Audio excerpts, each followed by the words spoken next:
We allocated $390,000 as wife's equity in this property. The parties could potentially have a tort claim against each other. Actually, the language of this order says that Mary shall not enter the property without prior approval of the court or prior written authorization by Dr. Drozowitz.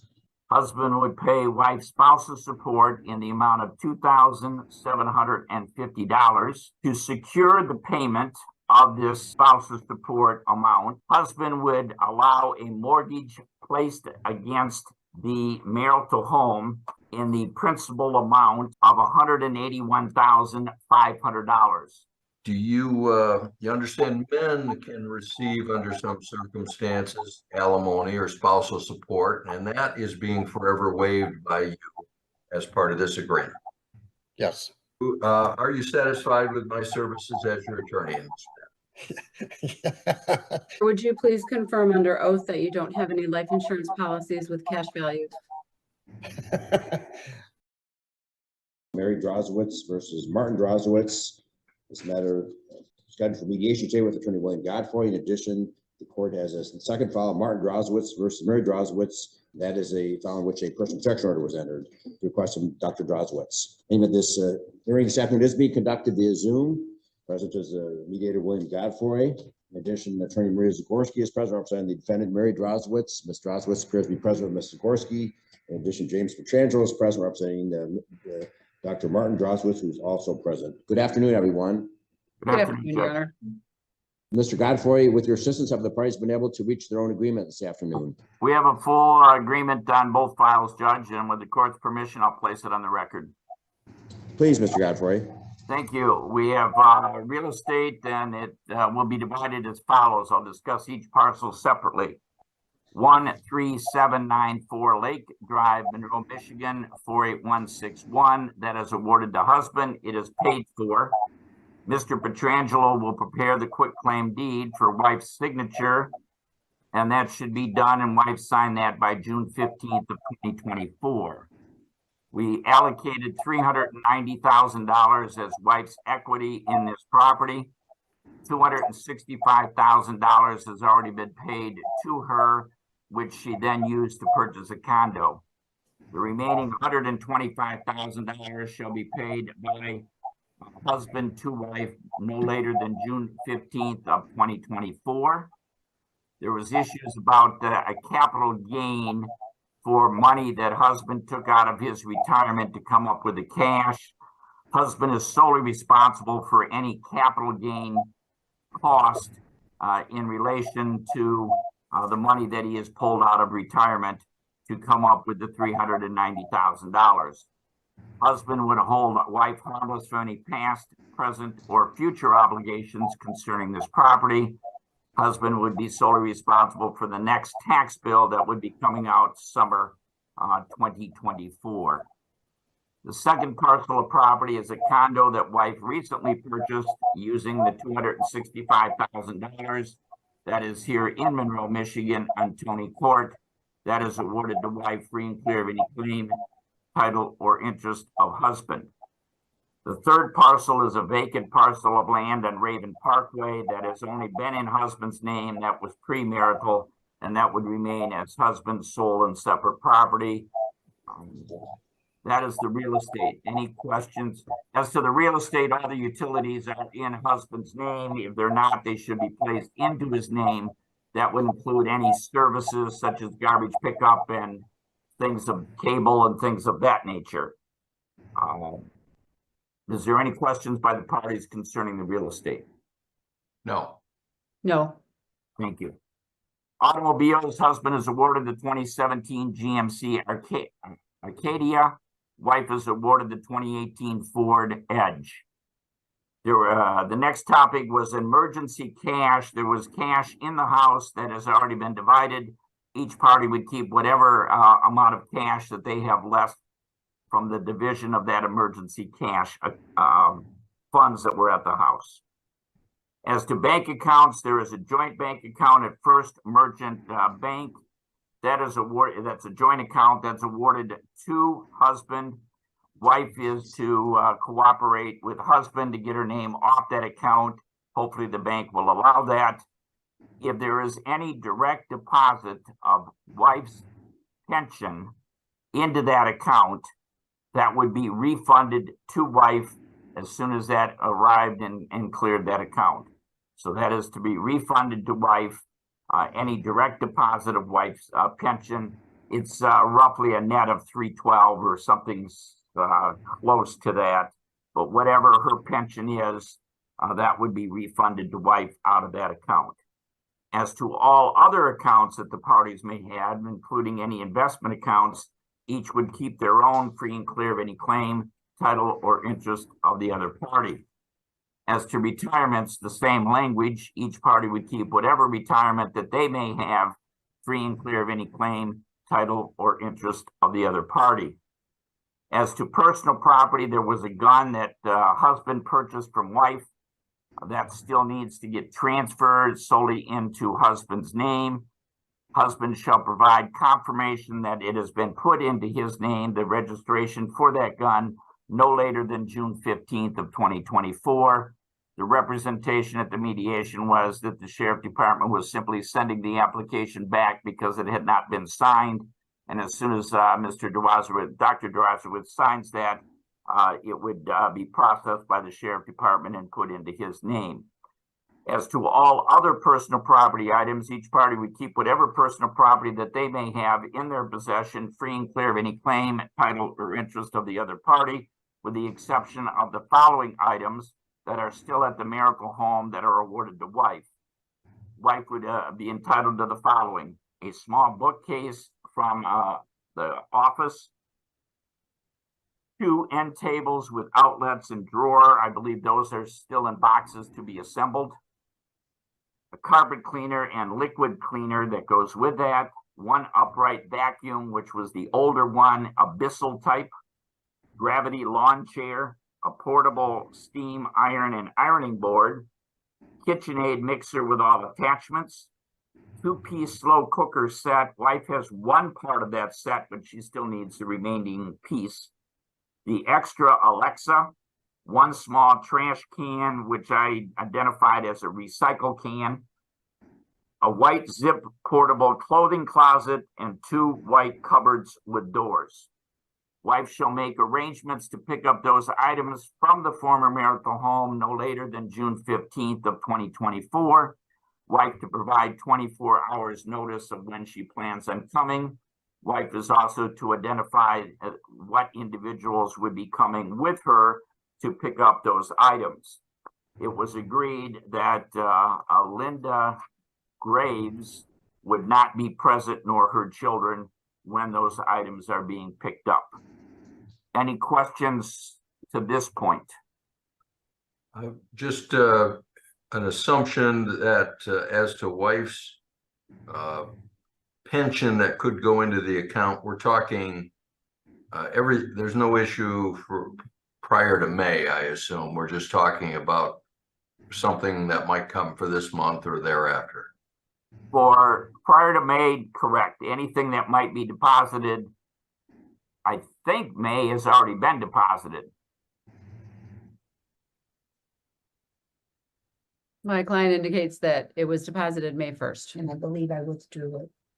All right. So it's just any deposit that would come in June, because I believe May has already come and gone.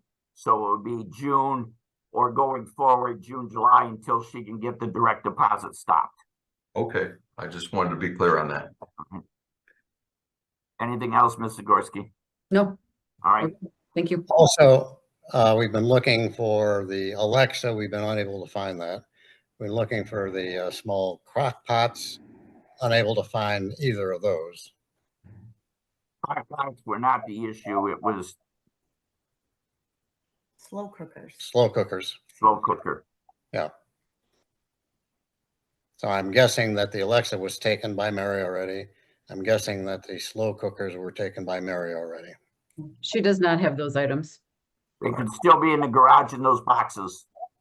We'll look for them, and I'll have to alert Ms. Zagorski if there's a problem.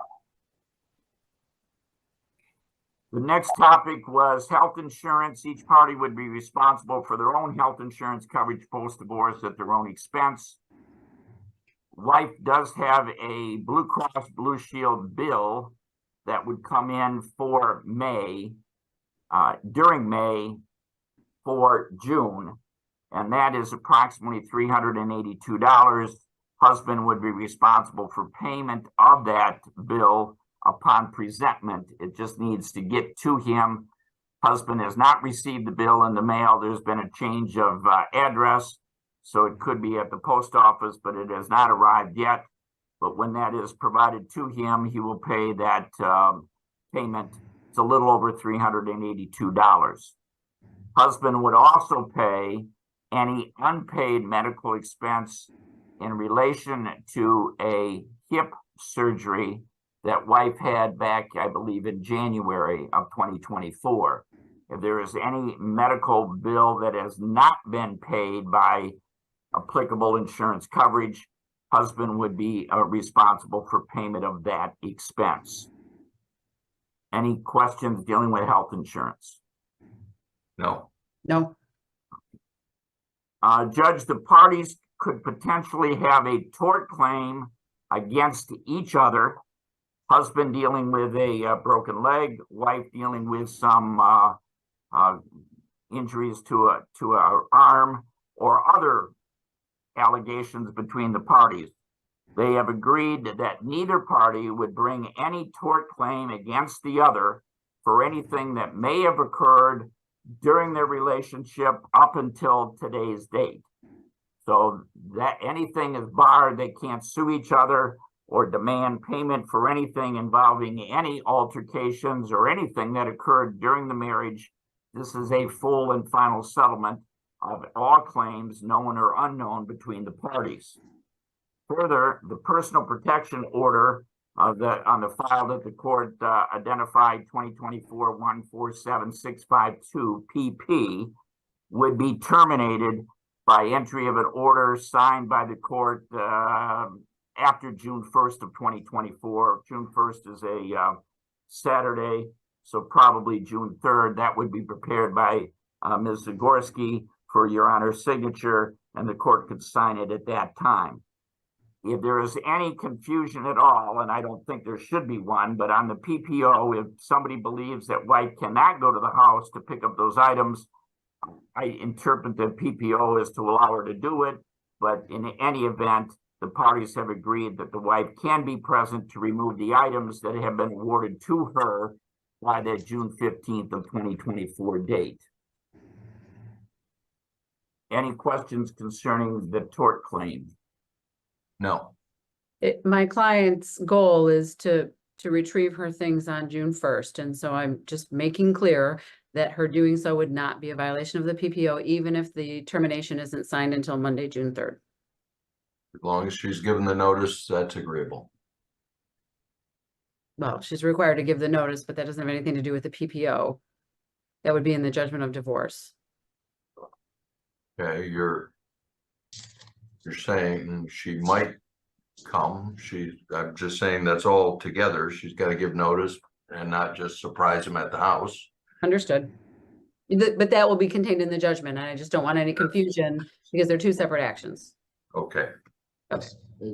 Counsel, the personal protection order does not prohibit Ms. Drozowitz from entering the property. It prohibits her from threatening or assaulting Dr. Drozowitz.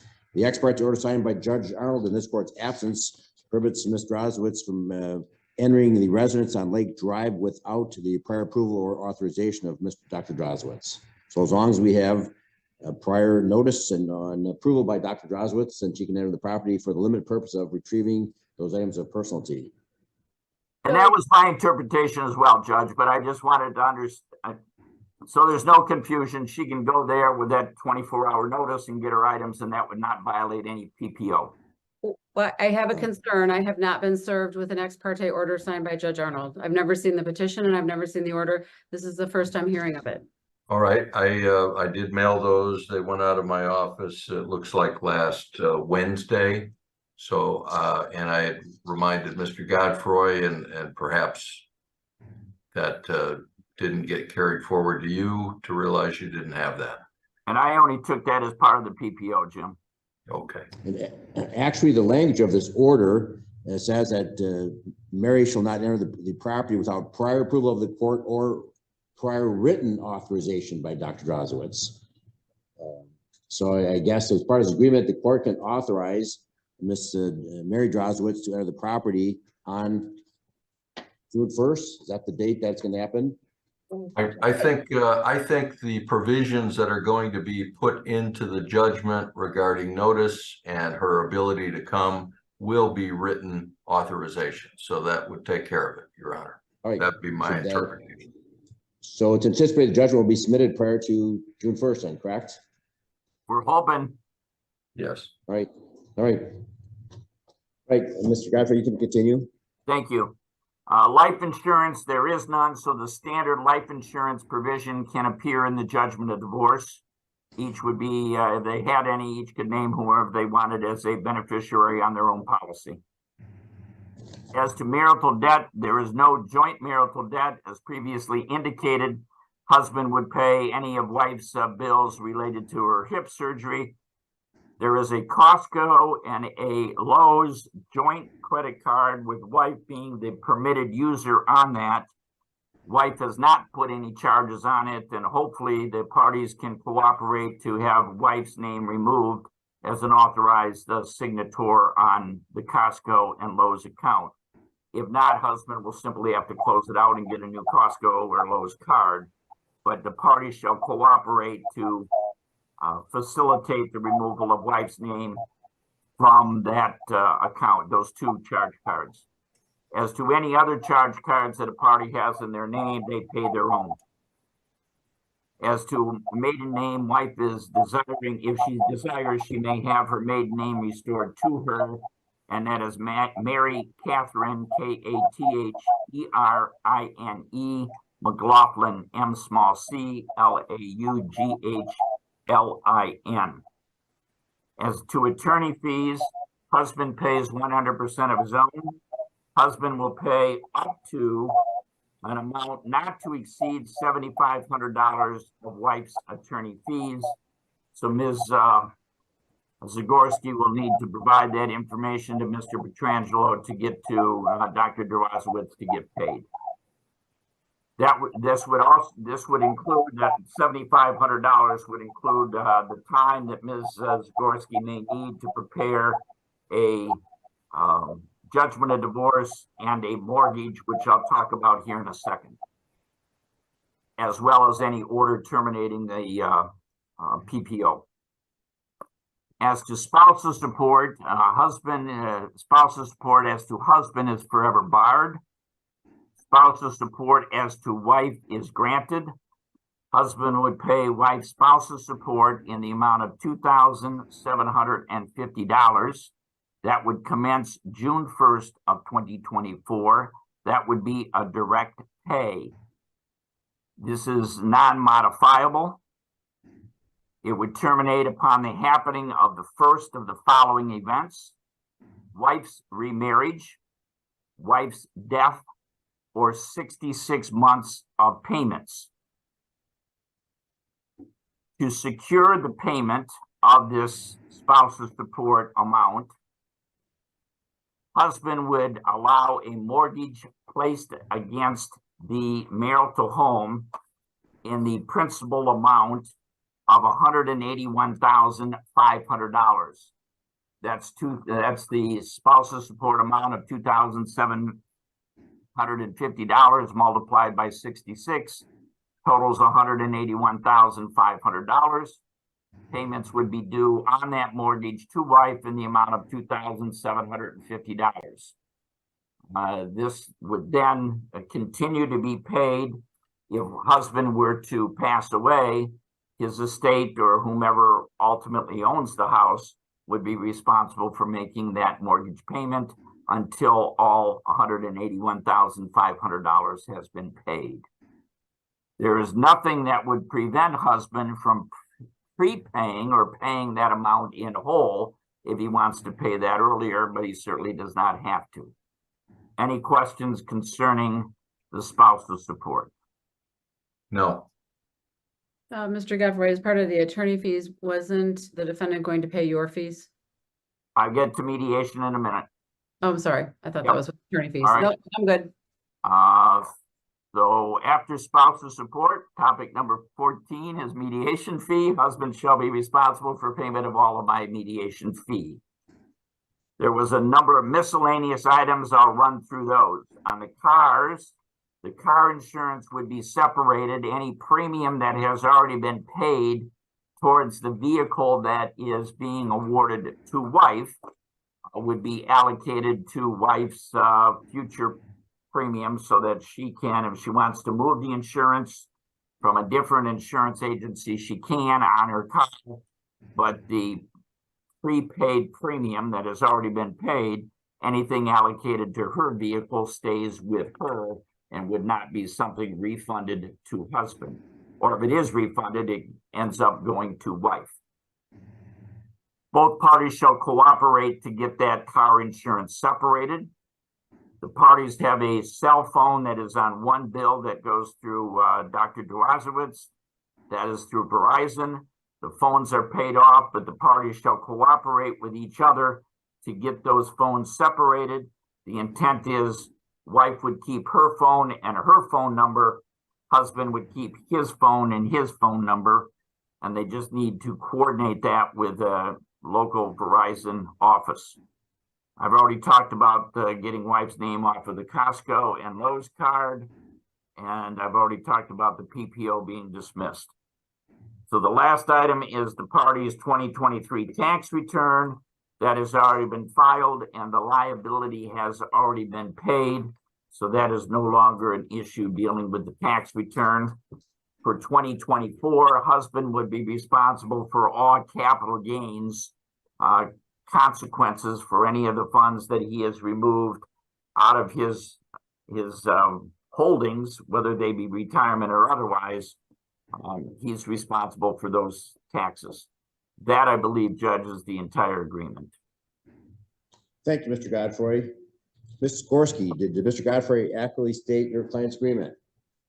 He did. I just, Your Honor, without having seen that order, I know you stated it provides for the defendant to provide written permission for my client. I want to make sure that I understand that if she provides notice to him within 24 hours that she's coming and who she's bringing with her, that that will not be a violation of that order, even if that happens before the judgment is signed. Mr. Petrangelo? Yes, I would say it would be prudent, if nothing's been signed, to send me some kind of email or other thing. Then we would have a writing that I could respond to. But yes, that's my understanding and agreement, but it does say if it's approved in writing. Well, I can have her text him of the date and who she plans to bring, but that wouldn't be confirmation from your client that he gives permission. Right.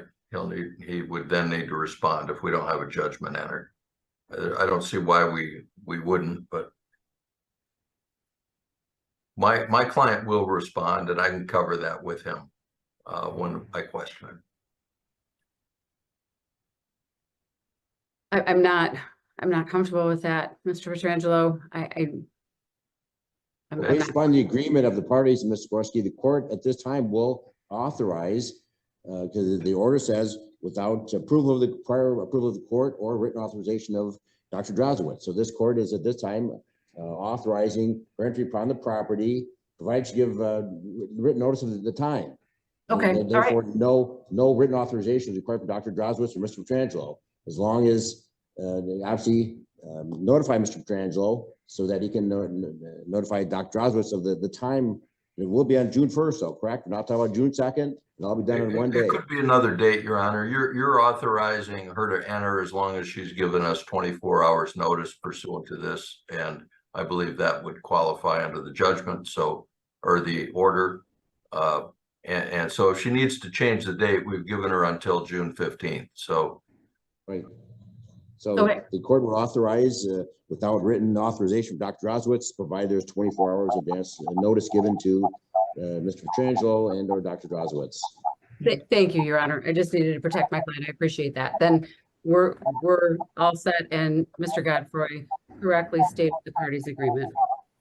And the court would hope this Also- could concur on June 1st, so we can be done with it. Let's not drag this out. There's no reason why it can't be done by June 1st.